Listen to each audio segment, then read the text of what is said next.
नमस्कार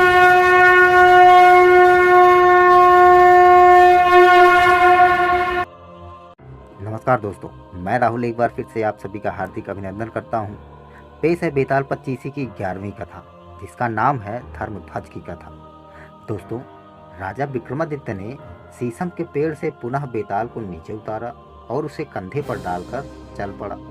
चलते हुए राजा के कंधे पर बैठे बेताल ने कहा, राजन, उस योगी के कहने में आकर सचमुच तुम बहुत परिश्रम कर रहे हो। तुम्हारे मार्ग का श्रम कुछ दूर हो, इसलिए मैं तुम्हें यह कथा सुनाता हूँ, ध्यान से सुनो। पुराने समय उज्जैनी में धर्मध्वज नाम का राजा राज्य करता था। उसकी 3 अत्यंत सुंदर रानियां थीं, जो उसे समान रूप से प्रिय थी। उन तीनों के नाम थे इंद्रलेखा, तारावली और मृगांकवती। राजा उनके साथ रहकर सुखपूर्वक अपने राज्य का संचालन किया करता था। एक बार जब वसंत काल का उत्सव आया, तब वह राजा अपनी प्रियाओं के साथ क्रीड़ा करने के लिए उद्यान में गया। वहां उसने पुष्पों से झुकी हुई लताएं देखी, जो कामदेव के धनुष जैसी लग रही थी। उनमें गुनगुन करते हुए भंवरों का समूह प्रत्यंचा के समान लगता था, जिसे मानो बसंत ने स्वयं ही सजाया हो। ऐसे खूबसूरत वातावरण में राजा ने अपनी स्त्रियों के पीने से बची उस मदिरा को पीकर प्रसन्नता पाई, जो उनके निश्वास से सुगंधित थी और उनके होठों की तरह लाल थी। राजा ने खेल ही खेल में रानी इंद्रलेखा को चोटी से पकड़कर खींचा, जिससे उसके कान पर से कमल का फूल खिसक कर उसकी गोद में आ गिरा। उस फूल के आघात से उस कुलवती रानी की जंघा पर घाव हो गया और वह हाय हाय करती हुई मूर्छित हो गई। यह देखकर राजा और उसके अनुचर घबरा गए। राजा ने जल मंगवाकर रानी के मुंह पर छींटे मारे तो रानी होश में आई। अनंतर राजा उसे अपने महल में ले गया और राज वैद्य से उसका उपचार करने को कहा। 2 वैद्य तत्काल ही रानी के उपचार में जुट गए।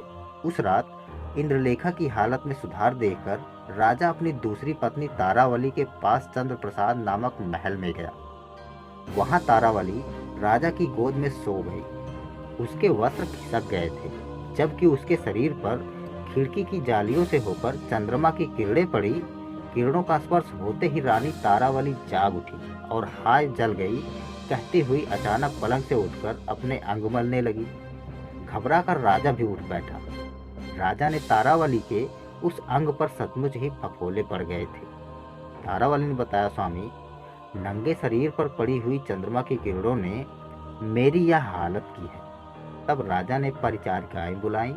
उन्होंने रानी के लिए गीले कमल पत्रों की सेज बिछाई और उसके शरीर पर चंदन का लेप लगाया।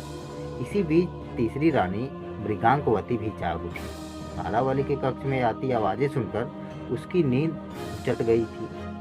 राजा के पास जाने की इच्छा से वह अपने कक्ष से निकलकर तारावली के कक्ष की ओर चल पड़ी।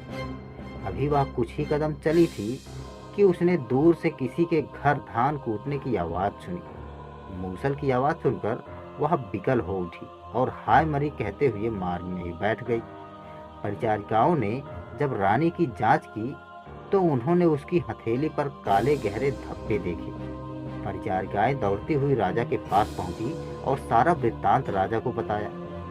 यह सुनकर राजा भी घबरा गए और तुरंत अपनी रानी की हालात देखने उनके साथ चल पड़े। रानी के पास पहुंचकर राजा धर्मध्वज ने उससे पूछा, प्रिय, यह क्या हुआ? तो आंखों में आंसू भरकर रानी मृगांकवती ने उसे अपने दोनों हाथ दिखाते हुए कहा, स्वामी, मूसल की आवाज सुनने से मेरे हाथों में यह निशान पड़ गए हैं। तब आश्चर्य और विषाद में पड़े राजा ने उसके हाथों पर दाह का शमन करने वाले चंदन आदि का लेप लगवाया। राजा सोचने लगा, मेरी एक रानी को कमल के गिरने से घाव हो गया, चंद्रमा की किरणों से दूसरी के अंग जल गए और तीसरी के हाथों में मूसल का शब्द सुनने से ही ऐसे निशान पड़ गए। हाय देवयोग से मेरी इन तीनों ही प्रियाओं का अभिजात गुण एक साथ ही दोष का कारण बन गया। राजा ने वह रात बड़ी कठिनाई से काटी।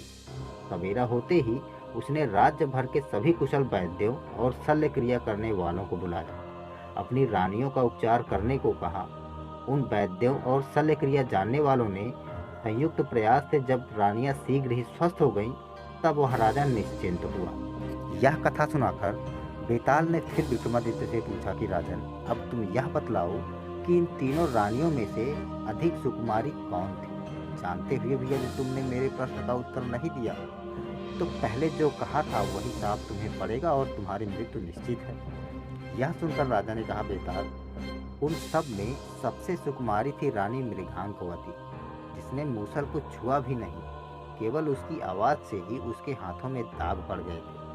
बाकी तीनों को तो कमल तथा चंद्र किरणों के स्पर्श से घाव तथा फफोले हुए थे, तब वह दोनों उसकी बराबरी नहीं कर सकती। राजा ने जब बेताल को ऐसा सटीक जवाब दिया तो बेताल संतुष्ट होकर पुनः उसके कंधे से उतरकर उसे शीशम की पेड़ पर वापस चला गया। राजा विक्रमादित्य एक बार फिर उसे लाने के लिए उसी दिशा में वापस मुड़ गए। यहीं पर यह कथा समाप्त होती है। दोस्तों, 12वीं कथा है यक्ष केतु की कथा, जो हम अगले पार्ट में आपके लिए लेकर आएंगे। तब तक के लिए नमस्कार।